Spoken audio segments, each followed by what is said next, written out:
Welcome to the University of California, San Francisco Sports Medicine Podcast, featuring Dr. Nira Fundia, Dr. Brian Feeley, and Dr. Drew Lansdowne, discussing hot topics in sports medicine and society.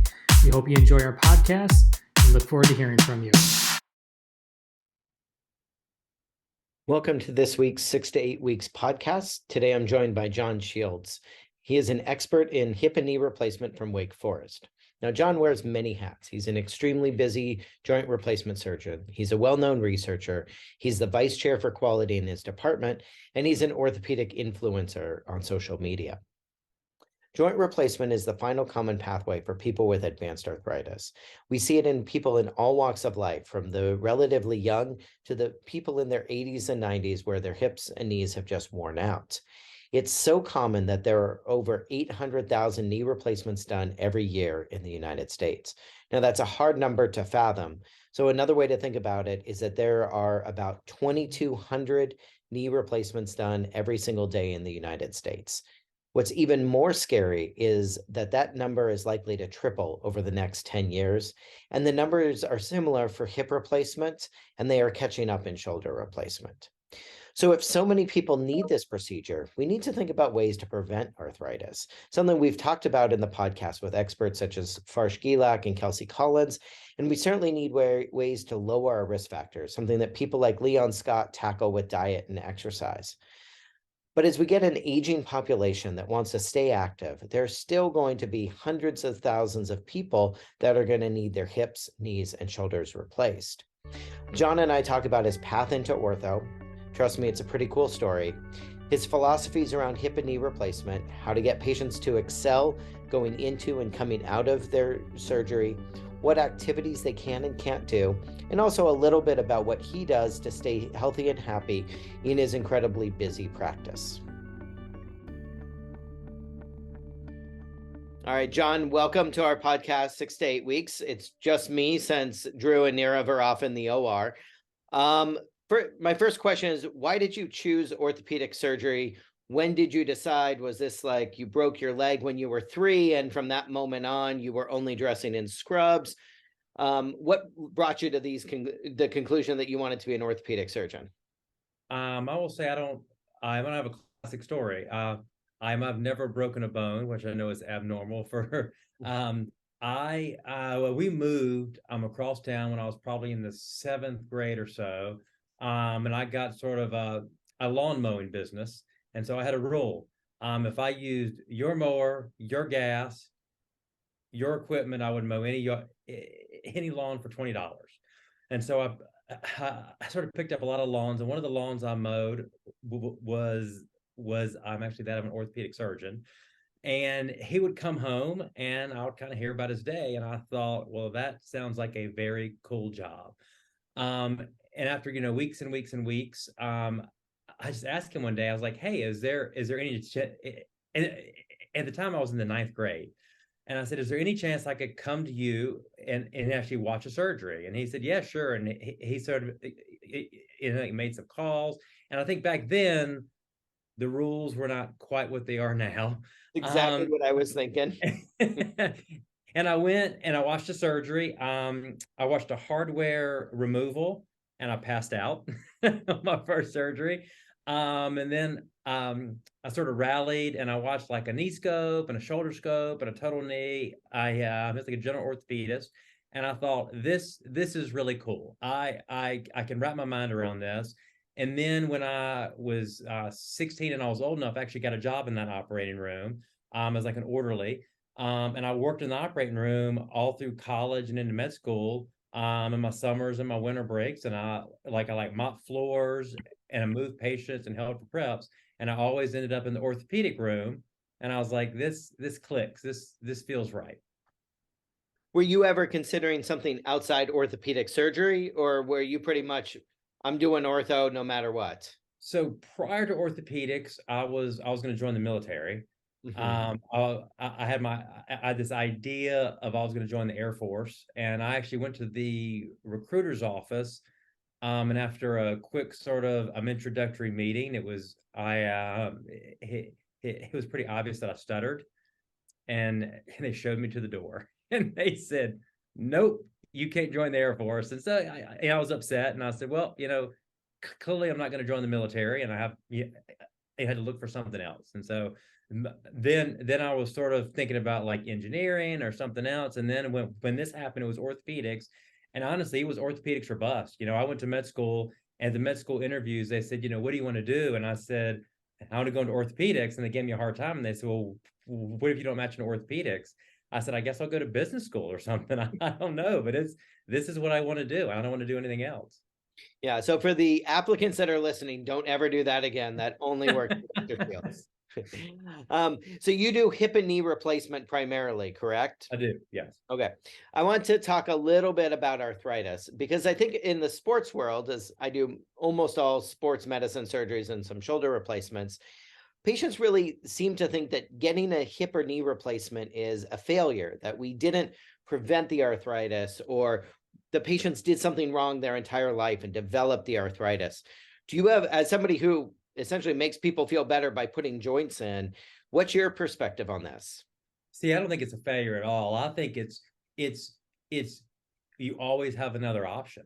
And so you try everything that you can try to preserve your joint, live with your joint as long as you can, but know in the back of your mind, if you try everything, you always have another option.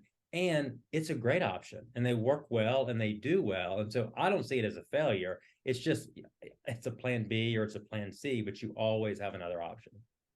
So when you talk to patients, what factors do you tell them that you think really lead to a successful hip or knee replacement? Do you think it's how the John Shields magic goes into picking the right component? Is it patient selection? What's the secret sauce to get patients to do well? I tell patients in clinic, I think we can agree that it needs to be a well done knee and a well done hip, and the hip is balanced well and the knee is balanced well. But a lot of it is the patient. They ask me, as they're booking surgery, and they're booked out 3 to 4 months. They say, what can I do between now and then to sort of do as well as possible? And I say prehab. Do as much as you can to be as in good a shape as you can going into surgery. And so that when you have that surgery, you are in as good a shape as you can possibly be, so that you hit the ground, running after surgery. And it makes all the difference in the world. I'll tell patients, if you come into surgery in good shape, you will bounce back in better shape. Okay, I'm going to drill down on that a little bit, because that's hard, right? Yeah, You're it is. Pain. So how would you tell a patient to get in better shape if it hurts their hip or it hurts their knee?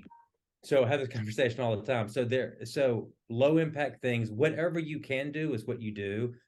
Just get up and walk. If it hurts to walk, get on like a bicycle, get on the elliptical. Pool therapy is wonderful. I'm a study here. This was when I was early on in a practice, actually through as a geriatrics group. And they took a knee patients, and they split half of our patients, and they did 6 weeks of knee, the knee population, and they put them in the pool for 6 weeks prior to surgery, and they did a prehab in the pool, and that group did so much better after surgery. So if they have access to go to the Y and get in the pool, just to get moving and to build their quads up, it makes all the difference in the world. Yeah, that's good to know, because I think we face that with ACL patients, and they say, what should I do between now, when I can walk, and surgery without messing up my knee? And obviously we can't tell them to go back to sports. And our data is a little bit more variable. It tends to show that it makes the first 3 months better, but we're waiting so long until they can go back that it may not make them get back to sports any faster, but it does seem, if nothing else, to make the first weight-bearing period a little bit different. Sure. Now, one of the questions we get asked most after joint replacement, especially in our younger patients, is what can they do and what they can't do. So let's take, for instance, a hip replacement. Are there things that you tell your hip replacement patients you can never do something? I tell them, for hips, do what you want to do. I don't put any limitations on them at all. I say, the reason that you had this surgery is to get back to all the things that you want to be doing. I sort of caution them, like, hey, theoretically, if you're going to get like into marathon running and things like that, theoretically could wear out, a little faster, although I doubt it. I don't put any limitations at all. Have at it. Knees, I think, are a little bit different. I think you have a total knee replacement. I think you always know that you have a total knee replacement. And so I tell patients, you can do pretty much what you want to do. You're probably not going to like high impact, heavy hitting activity on a regular basis. You're probably not going to like to get into I have any running, any long distance, heavy hitting, any running activity. I don't think you're going to love it. You can do it. I'm going to drill down on these a little bit because I think it's really important for patients to hear. I think they're often surprised by what they are allowed to do. So out west, we have a lot of skiers. Would you let your patients with a hip or knee replacement go skiing? Absolutely. What about snowboarding? Yeah. Okay. I like to surf. We have good surf here, much better than on the East Coast, no matter what anybody says. Even though the water's a little colder. Will you let hip or knee replacements go surfing? I have being where I am in this part of the country, I have never had a patient ask me that question. But if they did, I would say yes. I don't see why they could not surf. I would have no problems with them doing. You're practicing in the wrong area. We got to get you out west. Maybe so. Maybe so. So you said for hips you'll let them run, but knees it's okay, but they're gonna hurt. Is that accurate? I don't think they'll like it. Knees, I don't think if they start to run on a regular basis, I don't think they love it. Okay. And I assume golf, totally okay. Oh yeah, absolutely. Okay. Miniature golf, also okay. Absolutely. Okay. It's always good to work on the putting game.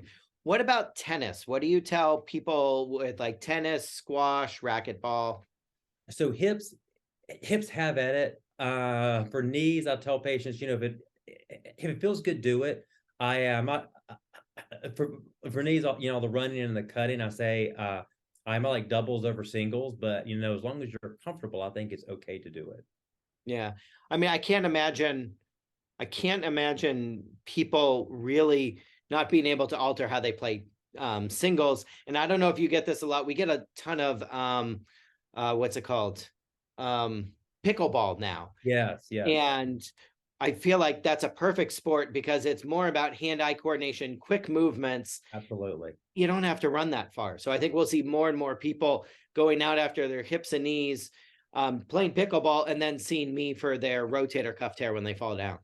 And the thing is, every patient is different. I think every patient's drive and their motivation is a little bit different. You put a knee on one person and they work as a police officer on the SWAT team, they're going to go back and they're going to run and they're going to be running up hills with backpacks and things on, and they're going to get back to that high level activity because I think their drive and their motivation is a little bit different than if you put a knee in a guy who's 65 years old and is a little bit overweight, and just they're not going to get back to that sort of level and I'm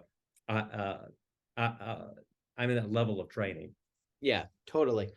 All right. So sort of along those lines, the other thing we get asked a lot is, am I too old or too young for a joint replacement? So let's start with too old. Do you have a cutoff? Is it a physiologic cutoff?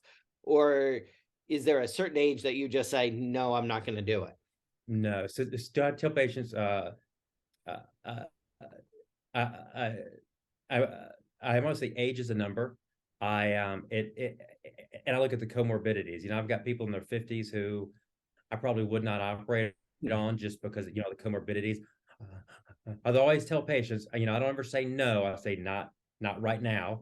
We have to work on the medical optimization and get you to where we need you to be. But as far as age, no, I do not have a cutoff at all in terms of sort of upper limit of age. Certainly there's a lot of data. As we get, our 80s and 90s, your perioperative risk, goes up. And we counsel patients on that, but don't have a hard cutoff. No, I may change your implant choice, obviously, but yeah. What about young? Because I think oftentimes we're told you've got to wait as long as possible. Yeah. But sometimes, if you're 40, you've got debilitating arthritis, you can't do anything you want to do. A joint replacement is the right option so you can be healthy with everything else. What do you tell patients that are in their like 30s, 40s, maybe early 50s? Should they really push it off, or is it okay to really consider if they've tried everything else?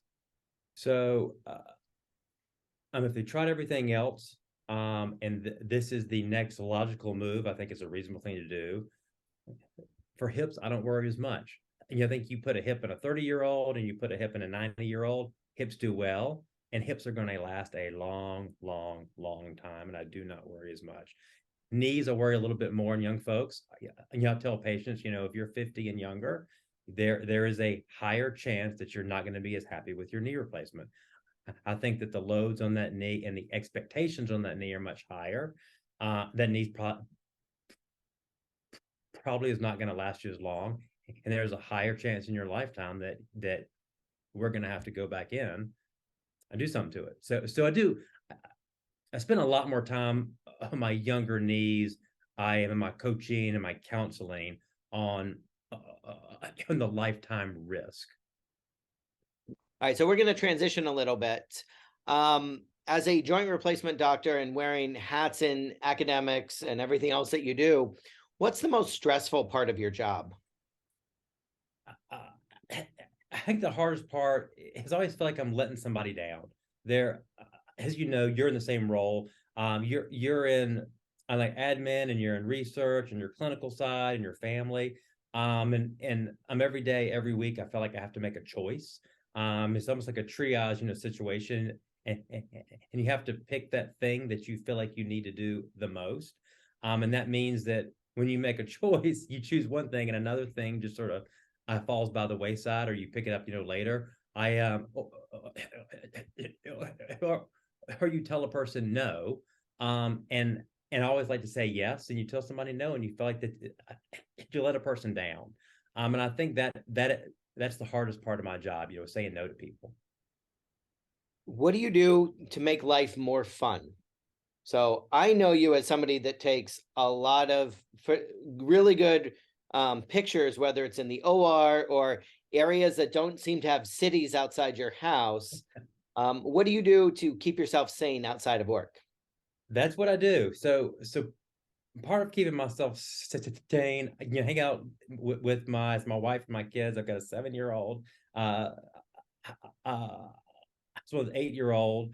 Lots of fun, and we hang out. We play video games. We watch movie. I live.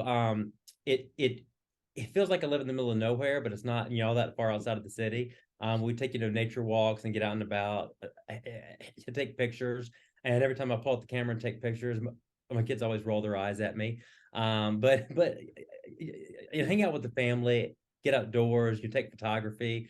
I'm gonna relax as much as you can, but as you know, having little kids, there's always birthday parties and trips. This weekend I'm going to my niece has a dance recital, have a thing for work in the morning, have a funeral, and I have another birthday party. So it's lots to going on all the time. Yeah, totally.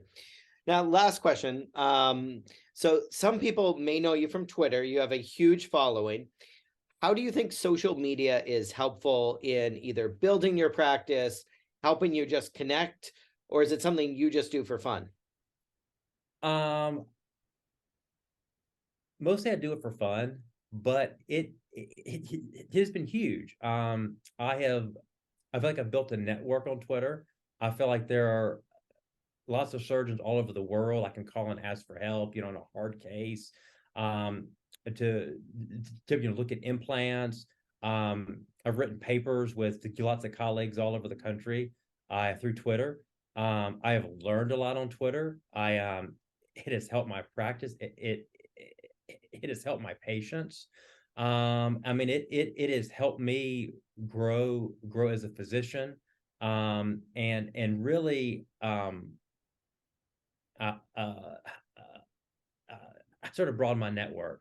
As I mentioned earlier, I would say as a stutterer, I often feel like I don't have a voice. I don't love to get up on the podium at the meetings for sort of obvious reasons. And so it is a platform that has sort of given me a voice. I appreciate that. Yeah, I've been really surprised. I mean, a lot of mine is Golden State Warriors, panicking about what we're going to do for quarterbacks for the 49ers. But one of the things I really like about it is the ability to share cases, and especially in arthroplasty, where a picture really does tell you so much. You don't have to share an MRI, but being able to see an X-ray and then ask the community, this is tough. What are some of my options? It really seems to do two things, at least for me. One, confirm I'm really glad I don't do hip and knee replacements, or very rarely at least. And two, I think it gives appreciation for the complexity of things that we see, but that there really is a community out there to support for these complicated cases, to help surgeons through when patients have really challenging problems. Sure. You give lots of ideas from all over the world, from lots of backgrounds, lots of training. Anytime I have a patient in clinic who has a complex problem, and I say, hey, this is really hard. I'm pretty sure I know how to manage it, but do you mind, have you signed a consent form? If I post this, on social media, there's lots of surgeons. They are happy to do it. They're glad to do it. And they say, hey, more minds are better than one. And I'm actually very appreciative in their welcoming of the opportunity. Yeah, I'm always worried, not always worried, but I'm worried when I tell a patient, like, I'm not exactly sure what I'm going to do. So I'm going to talk to my group, or we're going to present at a case conference. And almost uniformly, patients are great. Well, thank you very much for taking the time. I think this was super informative. I've always wanted to know how I could have taken my lawn mowing business, which never was very good, and parlayed that directly into an orthopedic surgery career. I hope everybody learns a little bit more about how well hip and knee replacements work, and how we use our families and just fun to maintain a nice balance in our lives. So have a great weekend. Enjoy all of your activities. All right. Thanks, man. Have a good one. All right.